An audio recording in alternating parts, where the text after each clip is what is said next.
There we go. Good evening, everybody. This is, as I think all of you know by now,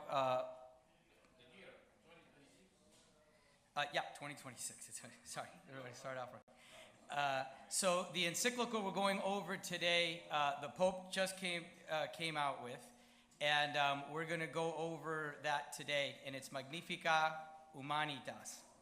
Before I get into the encyclical, which basically means magnificent humanity, the Pope wanted to write an encyclical that addresses today, the signs of the time, the situation of the world, and he believes he was called by God at this moment to become Pope. And we'll talk about his name, Leo, which has a lot of significance into today, into this particular document, which covers a lot more, I think, than people realize it was going to cover. For a little bit of background, the social doctrine of the church is a big part of the background of what leads into this document. Historically, beginning with Pope Leo, we began this corpus, as it's called, this organic corpus of the church, this teaching of the church, pulling from sacred tradition, pulling from scripture, pulling from the sciences, development from culture. And if you look at Pope Leo, he had 86 encyclicals, right? And then you look at over all the popes after him, and over time, the development of different encyclicals to cover different times. And if you look to this particular graph on the right, to all of these are apostolic constitutions. So where you see the popes in the later years, as much as Pope John Paul II wrote, it doesn't compare to some of the earlier popes as the doctrine was developing. And then that doctrine is a foundation for the whole church, for all the popes.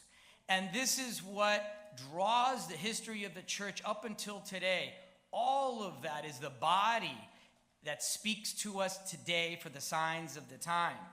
And so you see, together with the bishops, more apostolic documents coming out in the later years with the later popes.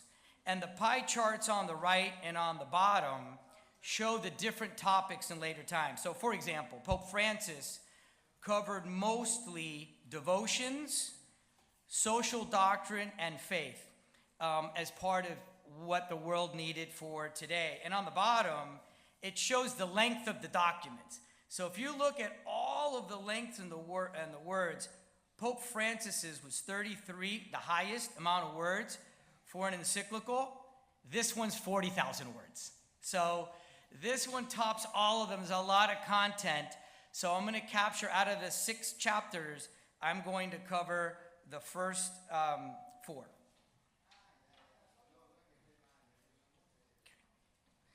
Now, these are some of the core documents that relate and he incorporates right away in the document. So, for example, this one, Antiqua et Nova, right? It's a document from the dicastery. About a year ago, it's specifically on AI, much deeper than this particular document of the Pope. And he incorporates it. He doesn't have to go as deep because this has already been provided to us. And it's very advanced. It's a great document that really walks through AI.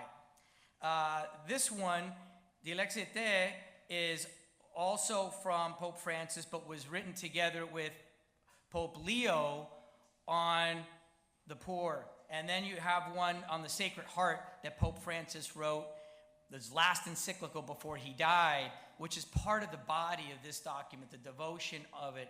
It's really heart to heart, right, with where God is trying to bring us. So this particular document the Pope put out there has brought about a lot of attention. He presented it with a lot of different groups. One of the largest AI companies was there in the room and also spoke, Anthropic.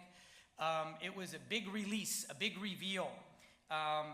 Many international comments from business people to academic institutions to governments. The world's looking for leadership. The world is looking for a voice in AI, someone they can trust, a central body they can trust with objectivity and knowledge. The Vatican has been working for years behind the scenes with many of these top tech companies who have sought the Vatican out and have gone and met with Pope Francis, met with Pope Leo. There's stuff going on, meetings happening every day in Rome and inside, together with different countries. There's been a real collaboration with different academic leaders throughout the countries. Several working groups have formed, a lot of theologians, academics. I went to a conference last week in DC, and I've been to several over the last year. And one of the leaders there from Notre Dame, he's the one heading up the lab there, who is the one counseling all of the bishops in the United States. CUA has a big role. Santa Clara has had a big role. Harvard, there's a Catholic group of social doctrine coming out of there that's very involved with AI, working together with a lot of the different universities, of course, a lot in Rome. Pope Leo takes his name from Leo XIII, who in his time spoke out in the Industrial Revolution with a document called Rerum Novarum, which really led the world on how to safeguard the world, right, at that time. And it has been a prophetic, historical, landmark, foundational guide and compass for all of us today. And Pope Leo XIV is drawing from that for us in the document he put together here. And I'm going to cover, as I mentioned, the first 4 out of the 6 chapters. A lot of information here. The Pope starts off, you can call it the 2 standards, right? We can relate to that. The construction of the Tower of Babel, which we know how that turned out. It imploded on itself, right? Is that what we're constructing right now worldwide with our AI development and everything else we're building up, the social orders, the world powers? He sets the stage for what we're seeing transform into the hands of a few. And whether you look at it from an AI perspective, technology perspective, science perspective, educational perspective, war perspective, cultural perspective, more and more today, society's down in the hands of a few, right? And that's a problem. It's a problem with dominance, and why are they doing that? What's behind everything? He challenges, he discloses, he sets the stage, he instructs, he's pastoral, he guides, and he gives direction. Or there's building the city in which humanity has what he's challenging us to do, and what we're called to do is build a civilization of love in the world today. So this dichotomy and this path and this fork in the road reminds me of, for those of you who know, in the ACU, there's a group called Forum 21 for many, many years. And the name of their radio show was called The Way It Is and The Way It Ought to Be. That very much describes our situation today in the world and very much describes this document. But the magnificence, the grandeur of humanity, protecting that and distinguishing that from machine is what Pope Leo is after here. So it's a very strong foundation here. He says the standard on which we are to go forward is this.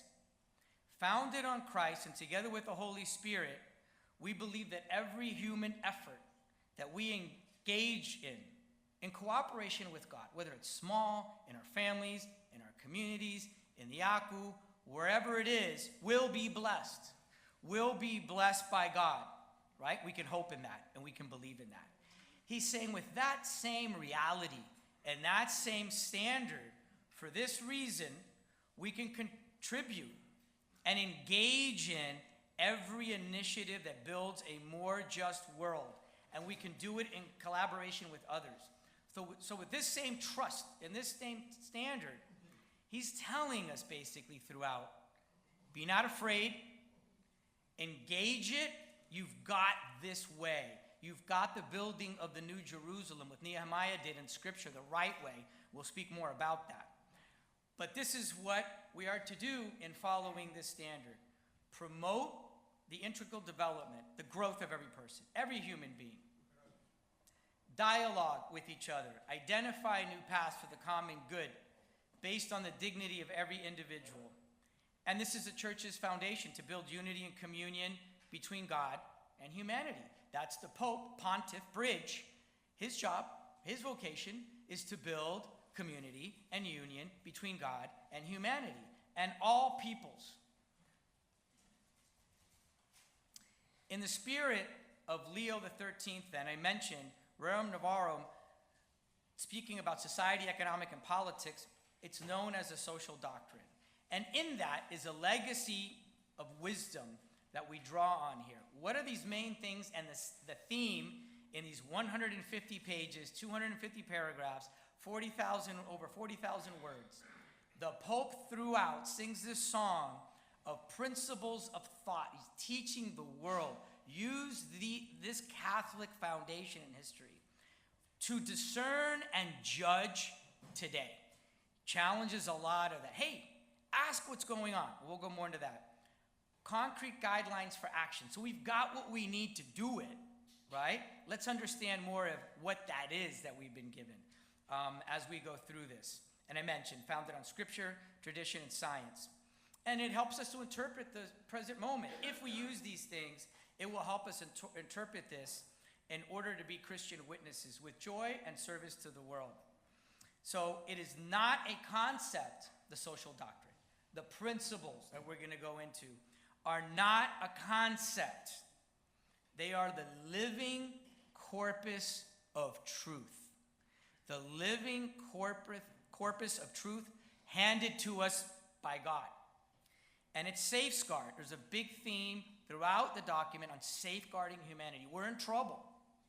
Humanity is at risk and in trouble. And there's a lot of real dangerous and serious things going on.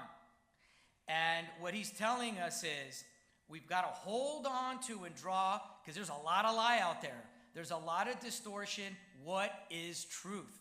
That famous dialogue with Jesus and Pilate. What is truth? Right? Here we have it. And it's to safeguard and help us to interpret our vocation for a full and just life for every single person. So the new things of our time. We've got digitalization in everything, whether we like it or not, right? Artificial intelligence. It's not one of these fads that comes and goes. It's beyond anything we can imagine of what's here. Beyond, right? What it can actually do, and yes, there's errors with it, etc., but it far surpasses and it's far more ingrained into every aspect of human life.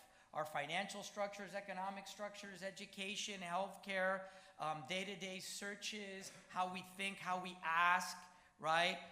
What comes in as far as images, politically, socially, culturally, community, communication, war, weaponization, it's all here. And robotics, that's not the future. If you look at what's coming, what's already being built because of the profit motive and what's behind that, and the billions and billions and trillions of dollars behind that, it's here. So we have it before us. But the Pope says it's not in and of itself against humanity. That's a big statement, right? I think a lot of people are surprised by that. And over the years, technological development has significantly improved humanity. We know that. At the same time, it can cause a lot of harm when not oriented to good. That's what we're talking about. Today has a whole new situation, like never before, which we know. The power and prevalence interwoven in our daily life is a quote right out of his document. Never has humanity had such power over itself. Ever. Right? Ever. And it's increasing that power every second. Right? Right now in speeds and acceleration that we've never seen before. So it's that as well. And the complexity is extraordinary. And it's in directions where he's saying, really important, not yet predictable. It's not yet predictable by anyone. And we're going to emphasize that a little bit more, including the people making it. And they're not even really making it. They're cultivating it. They're not really building anything. They're using, right? And it complicates the effects of where it's going to go and what the impact is going to be on the dignity of individuals and on the common good. What is going to happen? So it falls on us. He's saying it falls on us, right? To direct it, right? Falls on us to take this beast, this animal, to take this situation right? To take this technology, to take the world. He goes beyond, again, technology in this document. He says it goes beyond regulation, which we need. It's a theme throughout. We need to ask ourselves, who holds this power today? How? How do they use it? Why? We've got to really dig into that and not just accept this is the way it is. Unacceptable. Those in control have impressive dominance over all of humanity and the world. Rapid change, he calls it a change of era. Three main categories he places it. Some are driving it. That's who we're speaking about. They're putting all this structure together, right? All this technology structure. Some are discerning it. Some of the academics I mentioned to you and laid out. We must ask, where are we going when we're doing this discernment? Most people are just watching, waiting, and observing. While everybody's using it to some extent, or forced to use it, in the journal about 2 months ago, there was several polls together, and society overall, at least in this country, hates AI, right? Like 75% despise it for a lot of different reasons. Fear of losing jobs, fear of being controlled, fear of being manipulated, not trusting what they've seen with social media, what it's done to kids, what it's done to themselves, what they see happening in society, the distrust, what you see in the news, all of the extraordinary wealth that's coming from that in the hands of a few. That's why. Really, So, they said that was very different than in that poll, I think, than what happened in 2000, with the internet. Very different. Very different. yeah, what Marty's saying is that they made the point that it's the opposite of what happened when the internet first came about. There was a strong embracing of it immediately. Which is the big problem a lot of these AI technology companies have, or other technology companies, is adoption and usage, right? So they can have bad press, or people won't use it. So there's a lot of communication and money that's going into the marketing. So you've got the Tower of Babel on one hand, and the rebuilding walls of Jerusalem. And he spends a lot of time on this theme from the very beginning, each chapter, and at the very end. The two standards, okay? What happened in the Tower of Babel? What were they doing, right? Biblically in Genesis, they wanted to make a name for themselves. It was very self-sufficient. They wanted to bring all of society that had a lot of fears into one language. Uniformity, not diversity, meaning everyone's going to be the same. We're going to make everybody identical, right? Not with God. We don't need God. We're going to build this to the heavens with our own power. Look what we can do, right? And they rejected communion. It was only a few who were building this and concentrating power. You're either in or you're out. And it was built on pride and self-sufficiency.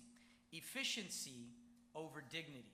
And that's the theme of the day, is efficiency is a measurement of good in society. Pope says wrong, right? And they go forward without God's blessing. Rebuilding the walls of Jerusalem. What did Nehemiah do? When he was contemplating the ruined Jerusalem, first, fasted, prayed, and then went to intercede for the people on behalf of the people, right, together with God. Returned to the ruins, right? Examined with a lot of silence. Listened. Today, too many organizations, too many people have 3 mouths, right, and no ears, right? And so this was a time to discern and listen. Listen and coordinate it with everybody. So what did he do? He gathered everybody, invited everybody, and everybody had a part. All the families. It became community, a family of families. Let's build this together. Each one had a part to focus on and contribute to, right? Section to build together. Not one effort shared by all. God was at the center, and through God, all of this was undertaken. And it wasn't uniformity, it was communion of diversity. Totally different thing. God's way in the gospel versus evil and the devil's way, right? Again, the two standards. AI power. So today it has a lot of tremendous power for good. Power to heal, a power to connect, a power to educate like never before, to protect our common home. A lot of very, very powerful things that are good. It also has the power, which we've seen, to divide, to exclude. That's a big theme throughout. And generate new forms of injustice beyond what we've ever seen before. It's not the solution to humanity. AI is not the solution to humanity. And it's also not inherently evil in and of itself. It's also not neutral. There's others saying, well, it's neutral. It's like, you say the knife is not good or bad. It depends on how you use it. He's saying, AI is not neutral. Somebody made that portion that you're using. And the way they made it, right, has characteristics of those who devise it, finance it, invest in it, regulate it, profit from it, use it, shape it, cultivate it. They have a particular injection that's specific to their values or lack thereof into it. It is not neutral, right? It's something to recognize there. It's different from not being neutral, but it's not inherently evil, again. And it's not inherently good, but it can absolutely be used for good beyond anything else we've ever had to be able to help us to do good. That's really exciting part of it. So in these two images, it's not a yes or no to use it. It's bigger than that. It's the Babel. Are we building that? Are we building the Jerusalem, right? Are we going to dominate God or work together with God in community? In Babel, right, we have to avoid the idolatry. What Babel did, we have to avoid in the way of Nehemiah. But in Babel, it was an idolatry in the world today. So this is the application in AI of the Babel of today, the idolatry of profit. Sacrifices the weak. Uniformity of one language. Person, meaning the AI language. Person into data. Everybody becomes a data set, right? And there's a section in there which is really well laid out. We don't get into that chapter. But every aspect of someone's life, everywhere you've been, everywhere you go, everything you buy, all of your health data, your finance, they know more about you than you know about yourself. And then they create a profile. A profile is created to then manipulate you in the direction the AI wants to take you, right? By the designers of it. There's a risk of dehumanization, lowering the human to be less than the machine. And a future that excludes God completely. We don't need God. We can make babies. We can make them on the moon. We can make them in space. We can dissect them to determine which ones we want, which ones we don't want. Just last week, 2 weeks ago, it went viral, like 25 million people, where because they could predict more and more, fine-tune, there was someone that posted, an influencer, that they aborted their Down syndrome child very, very early on, right? They're proud of that. And it created such a huge fury.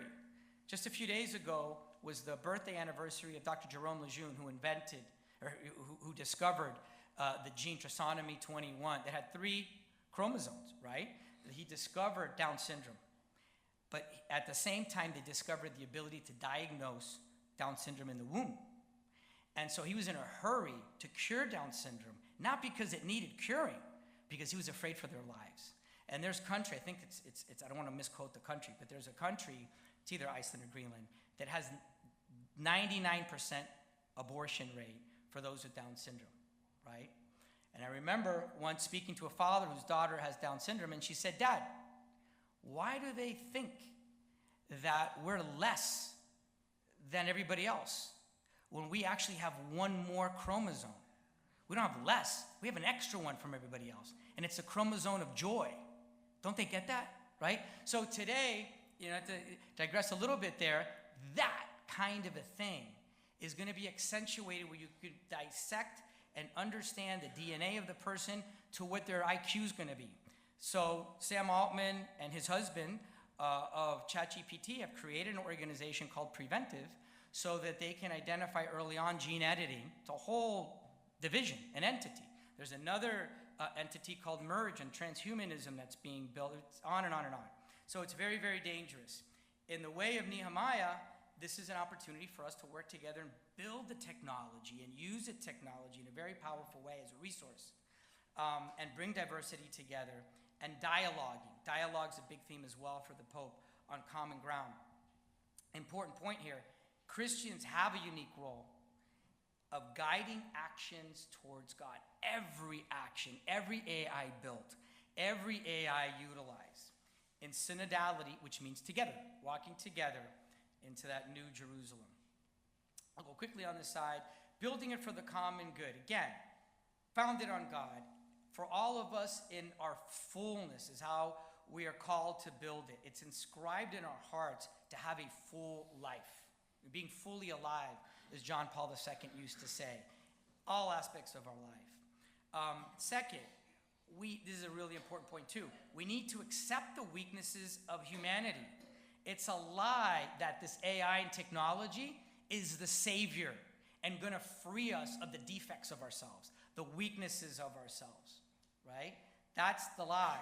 That's actually where a lot of times, and most oftentimes, we actually find ourselves and grow. Models of well-being are going to be for those who can afford it. Everybody else gets excluded from the benefits, the good benefits of the technology, particularly in healthcare. Immediate solutions incapable of healing the true wounds people have. And some pursue the illusion of an unlimited ability to do whatever they want. At the same time, others are deprived of the most basic of necessities. True fulfillment is not achieved by eliminating the weaknesses, but through harmonious growth. And the progress of dignity, that's how we should measure how society is doing. A world where all flourish requires shared responsibility and all have a part of the wall. Our fields we're in, our sectors, our countries, every person, every culture, this is subsidiary. And it requires not antagonistic fighting language, evangelical language. What's evangelical language? Forgiveness, unity, joy, kindness. The fruits of the Holy Spirit come from exercising the gifts of the Holy Spirit. Peace is not a thing, it's a fruit. It's a fruit of living out the principles of the social doctrine and living out virtue. It's a fruit. Heartfelt appeal. So he's basically saying we have to remain human. Do not be afraid to get our hands dirty. So he uses this great image of there's this new construction site. And he's not saying don't let it get built by who's building it right now. Find out who's doing what and get in there. Everybody get in there and architect this new construction site of technology, of AI. And I love each of these. They're all really good. So he's calling us, we have to pray, work, and persevere in it. I remember Llorente used to always use those same three. Padre Llorente was the spiritual director of the ACU for 50 years. And he taught us these three things. And I remember him always saying this: pray, patient perseverance, and working through that, right? And so it's part of the plan is to be patient and then persist with it. And that always produces good fruit. God at the forefront. And he asks us to be these things. Builders of communion. That's really powerful. Builders of communion. Servants of the kingdom of God. What's the kingdom of God? You see it in the Beatitudes, right? You see it in everything Christ taught. You see that in his gospel of mercy, his gospel of love. So servants of the coming of the kingdom. Abandon the building of the power. We got to stop that. You know, in the corporate world, sometimes you look at once a year and you evaluate where you're at and you come up with three basic things. What do we have to start doing that we're not doing? What do we get stop doing that we're doing? And what do we have to continue doing that we're doing well and improve upon that? Well, we've got to stop building the wrong way. And build so that the world recognizes the human heart is the place where God desires to dwell. That's where the kingdom is, right? In the human hearts, we got to bring that transcendence, that true making that love visible. So in the dynamic approach to the gospel, the task of us is to listen and distinguish amongst the voices, right? And John Paul II said we have to learn from the sciences. He said that in Fides et Ratio, right? The two wings. Faith and reason lifts us up, right? And the doctrine of the church requires an anthropological coherence. Who is a person? Where do we come from? What's God's definition of man and woman and family? In that coherence, rooted in that understanding of the human person, we've developed and can apply the social doctrine. The church doesn't claim to contain a monopoly on truth. Truth comes from everything God's given us. Nature, right? All cultures, all places, we bring that together. The truth of the gospel grows over time. We've developed a social doctrine that way through a lot of discernment. And the church has to make their voice known in communion, not trying to dominate, right? And to build this out. This is that organic compass we spoke about. So if we use, these are the principles that he basically says are the answer. These are the answer that we need to apply to all these problems in the world today, including war, everything, right? All the injustices, in particular with AI. We must reflect on these principles, the common good. And again, you go into the church doctrine to understand what is the common good. There's a lot of body on that. The universal destination of good. Reach everyone, right? Subsidiarity, super important principle. It's perfect for AI. And subsidiarity in its essence, we'll go into a brief definition, but we've studied that in here so much. And that is, you support and allow the family, the individual, the community to do that which they ought to do for themselves. And then you support that which they need help with outside of that. You do not come in and take that and give that and dominate with that. It destroys a human person, and it's the opposite of the design of God. Solidarity. We're all together with humanity globally, and he's calling us to think about where everyone is suffering, where everyone's on different parts of our whole as a church. That's how the church needs to feel and think. Social justice, right? Always looking for what's right, what's good. And it's easier to find the injustices in the world than the justice. So that's where we're to focus, is bring the justice to the injustice. All of this through God's love, and it comes in the face of Jesus harmoniously and collectively. So all these principles, if we do that and apply it, right, with God as the center and the source, harmoniously and collectively, we will build that new civilization, right, with AI. The lay people have a duty to implement these principles and to be inspired by them in our daily lives, family relationships, our work, our involvement in society in every aspect. He encourages specifically the academic and universities to dig into this, right, with fresh ideas and applications on these principles to make it relevant and used today. I'm not going through these, but this is just a summary of those. Human dignity, human rights, human person at the center, common good, universal destination of goods, subsidiarity, solidarity, social justice, the integral to human development, which you can't get your workforce wrong, as an example. If you're a boss and you work in the workplace, if you focus on that alone, the integral human development, you'll get your whole workplace right. You'll get your whole culture right. Integral ecology of the environment around us. It's all connected. The entanglement of the cosmos and all of the world around us are all one with God. You know, the motto of Pope Leo is amazing. It's perfect, which he gets from St. Augustine. We are all one in the one, right? Whether we realize it or not, or live it or not, that is the design. So in summary, these are the principles to evaluate AI, digital power, work, and this future of civilization. Technology and dominance. This is the construction site of our era. We've got to safeguard this beautiful grandeur, this magnificence, magnifica, of humanity in the present and the future. So we're at a moment now where everything that we can do or need to be doing is looking at now, because the now really, really is tied to tomorrow very closely. The good news is that we've got all of this that God gives us, and not to be afraid of these challenges. We can build all of this out. So some of these aspects of this power, this digital power, there's a logic in this. So the Bible of it is efficiency. A lot of corporations, to be more efficient, performance, more efficient, productivity, etc. That's our measurement. Cut costs, cut headcount, cut everything in order to be more efficient, right? That is the language and logic of Babel, okay? Control. Everyone under the control. We're going to measure everything about employees. We're going to own everything, control everything, and everything gets filtered into us, okay? Profit alone is the focus to shape society.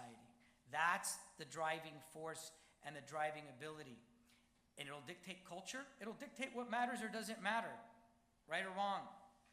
And humans become purely the instruments of it. Helpless, slaves. The last fourth of the document defines the new slavery that's coming. The new slavery that we're all going to be subjected to all over the world if we don't react and build out and engage with what's going on, right? That's a big risk. Artificial intelligence has accelerated all the areas I mentioned before and have the ability to destroy.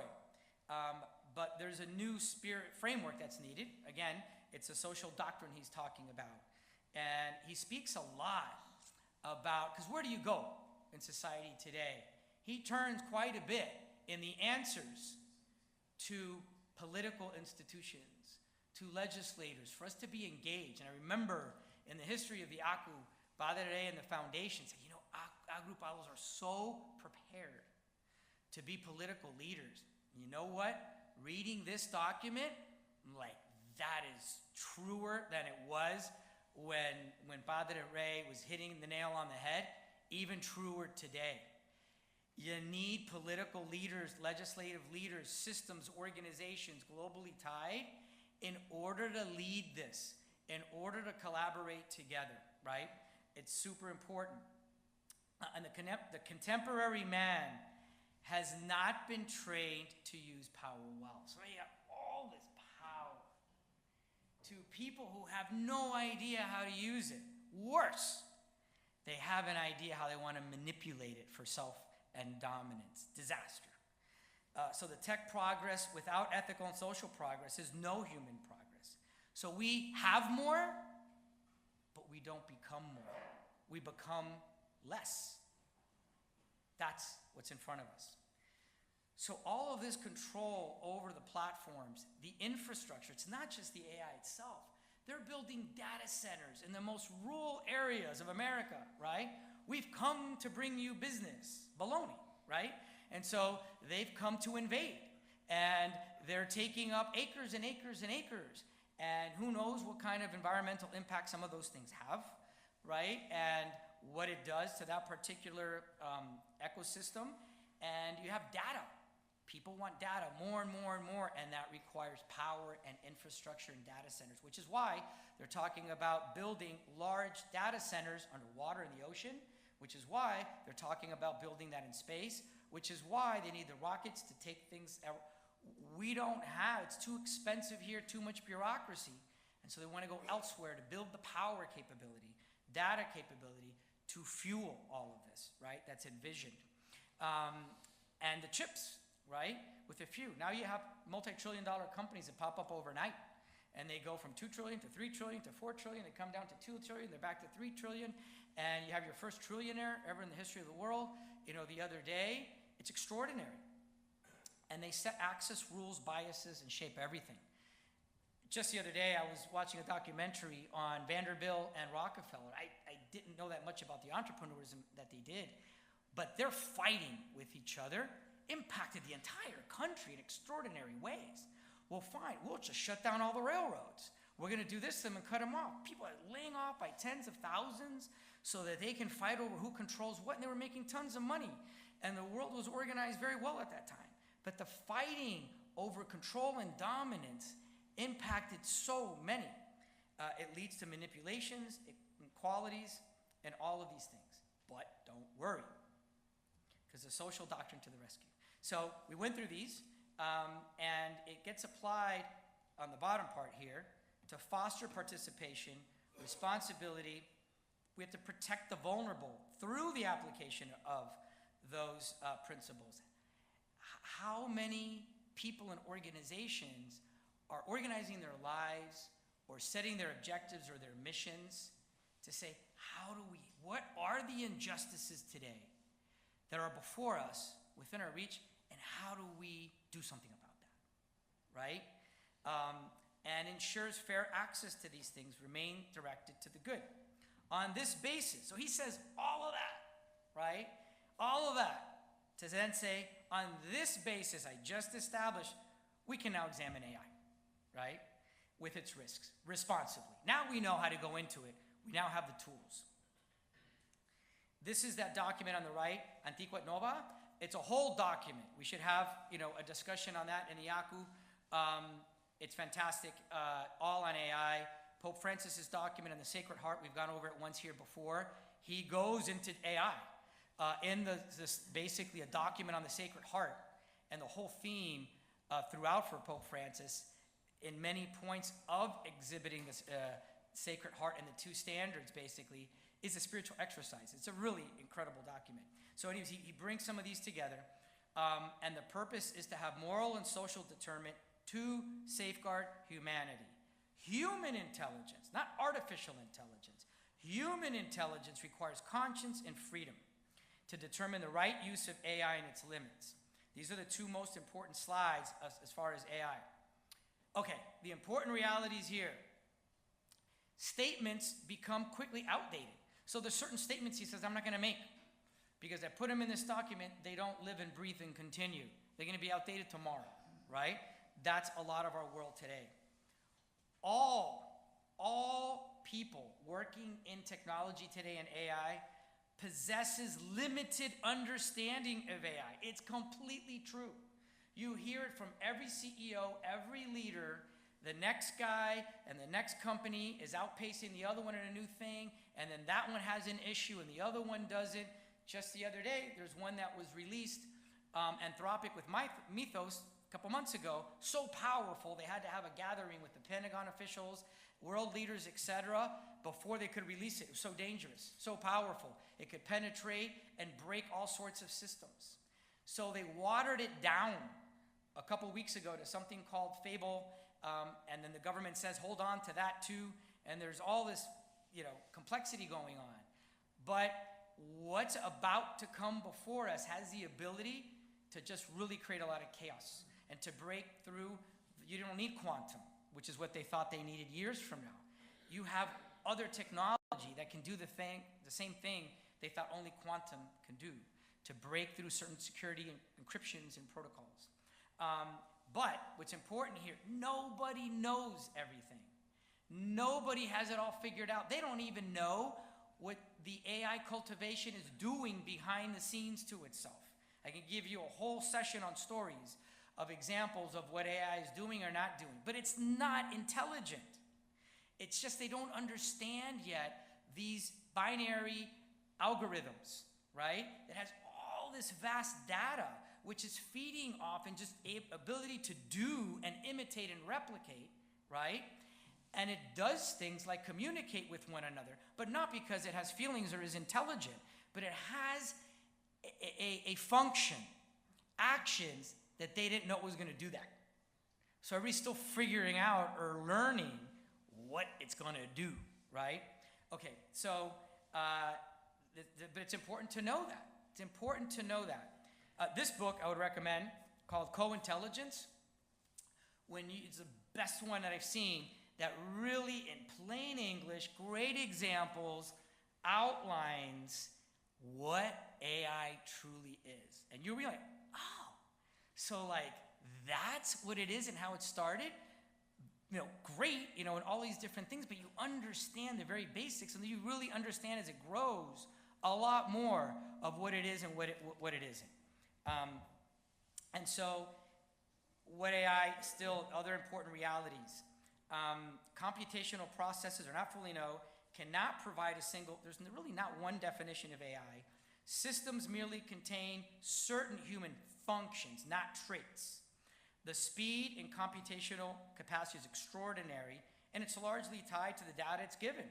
It's largely tied to what it's told to do. It's largely tied to what it's fed and to the patterns that are already there. What everybody has already thought about before is what it's taking. It's not human. Okay, what it is not. By the way, that's why I put them in red.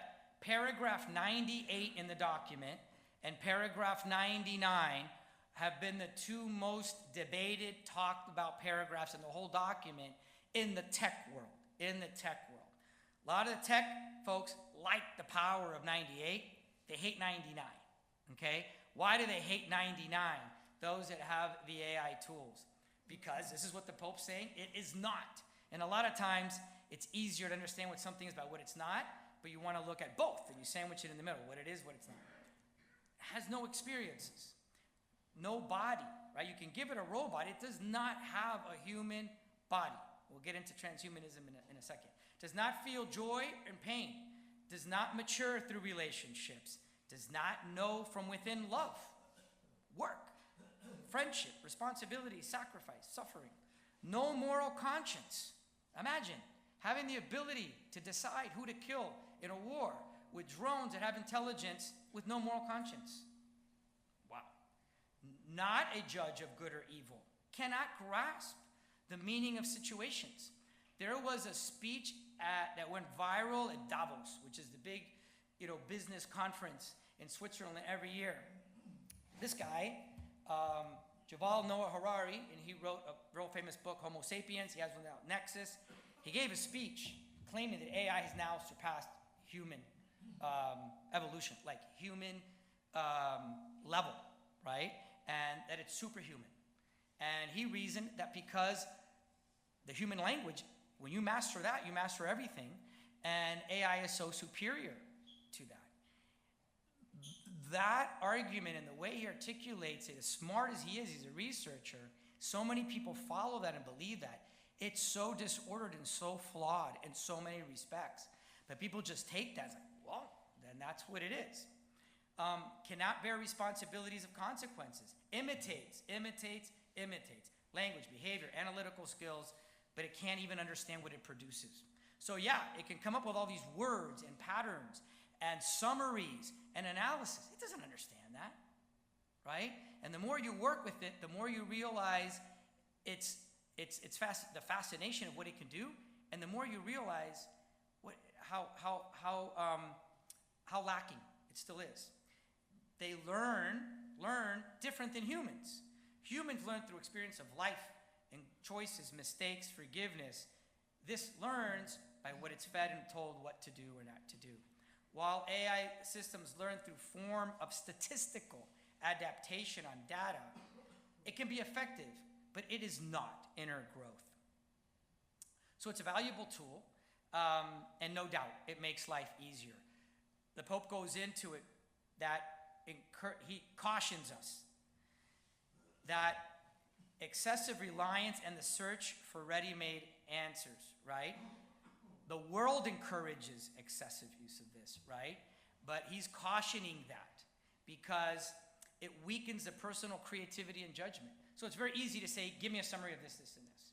He's saying you're robbing yourself of an ability to learn, right? And to use your mind. At the conference I was at last week, there was a saying in one of the presentations, a theme, that was, do we write to think, or do we think to write? Both are growing the mind, right? But when you just ask it to do something, hey, I have the summary right here, let's talk about it, you never learn through the study and the absorption of each word and the meaning and the analysis and the study of it. They reflect the cultural assumptions of those who designed and trained them. We talked about that.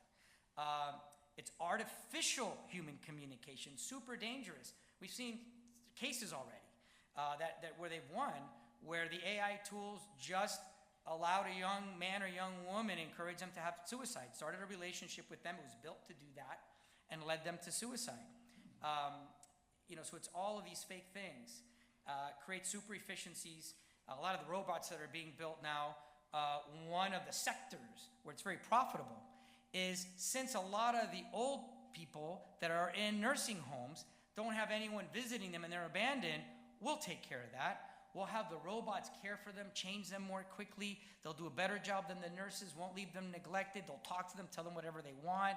They'll make them feel loved and cared for. That's the answer, so you don't got to go visit your elderly parents or grandparents. Taken care of. Just buy my robot, right? And you can talk to them through the robot. You don't have to go there. use enormous amounts of energy. We talked about that, all of that. Exclusions on the transparency of AI.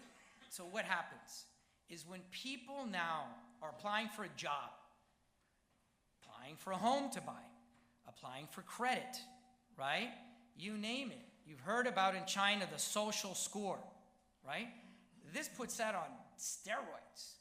If you don't behave, if you don't do what the government wants you to do, if you don't do what the AI tells you to do, you're out. You're excluded. You don't get to go to those sports games. You don't get to go to the World Cup. You don't get to go eat at this place. You don't get this level of income. You don't get to go on vacation, etc., etc., etc. You don't have access to this technology. All of these exclusions, they don't give credit, public service access.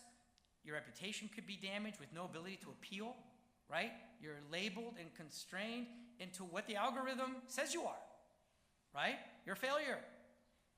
Yeah, that's what it says. That's what the score says. Right? You're amazing. You have an 880 in your credit score. You must be a wonderful human being. No, I just have a lot of credit cards and I pay them off on time. And so, the way the scores are manipulated and stuff, imagine what could happen, when someone's going through that. Bias, neutral effort, and there's not enough, in the system, whether to use it for good or bad in a constant way to design it. It has to be designed at every stage with transparency. How it's designed in the beginning is where we have to be. He makes that point with political systems, with war, with education, with healthcare, entrepreneurship. He goes into that. How the financial structures work today, making money off of money. He goes into that a lot. He goes into how we should be turning to giving access and training to individuals on how to build new businesses. The whole change of order is what he's talking about, right? In a very, very positive way, in a very exciting way, frankly. Ethics is not enough. Legal frameworks, independent oversight, informed users, political systems, I mentioned training before, very, very important. I'll skip this one. Transhumanism and posthumanism. Transhumanism is here, right? And that's where the leaders organizing this and creating this, there is a use where you can have technology help you, but there's a distortion of that, including with bodily functions, etc., for those who had an accident or something like that. But the idea between transhumanism is to enhance the human being to be better. Remember the bionic man? Some of you enhance the human being to be better than they naturally are. To surpass what God made and use technology to make you better than God designed you to be. And you do that through biomedicine, body engineering, devices, picking a child who's going to have a higher IQ, algorithms that increase performance and capability, the super athlete, etc. Posthumanism goes further, and it's basically going after the creation that is now superior to God's creation of a human.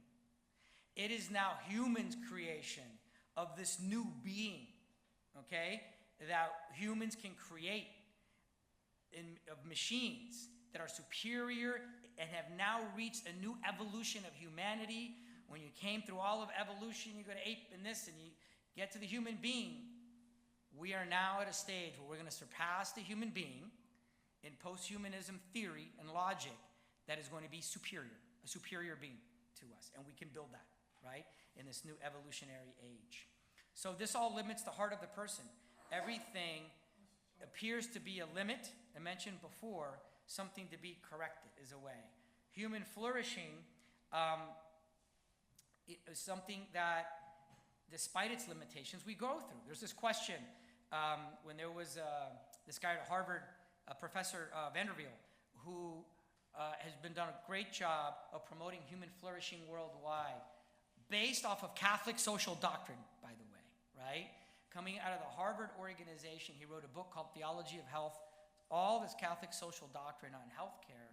And he was asked a question while he was on stage, because human flourishing sounds like someone's just growing for the good, etc. And he was asked, was Christ flourishing on the cross? And he said, yes, right? there you have suffering. That's not the definition, right? True definition of the human flourishing is what we know. We're created, right? Principio and foundation, right? Principle and foundation is, we know that, right? Ignatian spirituality. We know that we were created to love and serve and follow our vocation that God created us to be in the fullness of who we were created to be, in his divine providence for that. That alignment and that following, that's our fulfillment, right? That's human flourishing. So when you're going through some suffering, right, that's still going through that fulfillment in God's beautiful, mysterious plan. Algorithms will look at every fault we have, every defect we have, as an error to be fixed, right? That's the measure.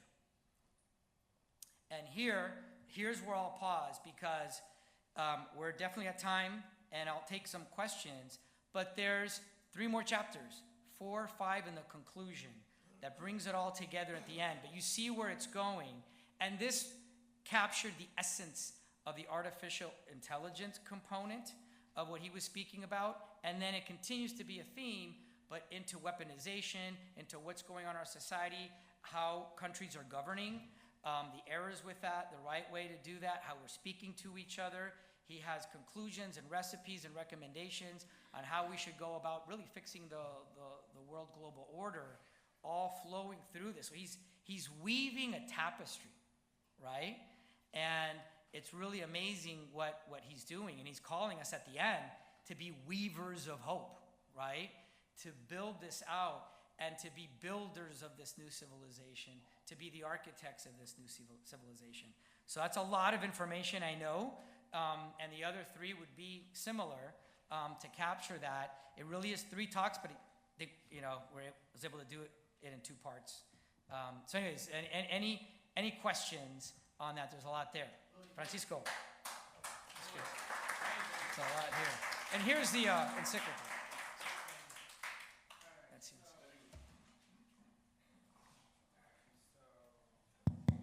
So, as a biologist, I'm going to ask you this question. I saw a point there about biomedicine. All right. So does the Pope make any distinction in improving the human condition through biomedicine? Like for example, to cure paralysis or to cure some neurodegenerative conditions, you can implant some chips in the brain, and you're basically a bionic person. And that is most likely through an AI algorithm or whatever, but it is for the improvement of the human person. There's some other stuff on genetics called CRISPRs. I don't know if anybody, okay? So you basically edit your genome, and you can do that for curing diseases or for pure vanity. So does the Pope make any mention of that? No, he does. It's a great question. He goes into healthcare, right, a little bit with AI, but he doesn't go specific into the biomedicine examples you very well articulated, Francisco. But he's basically, he calls out biomedicine as a category, and to use all of this and apply it into that category as well. But all those things are true, right? So some of that you just mentioned are very good, right? Great examples of advancement. And some of those things are very dangerous, applied the wrong way. Thank you. All right. Well, thanks everybody, and we'll cover the next chapter another time.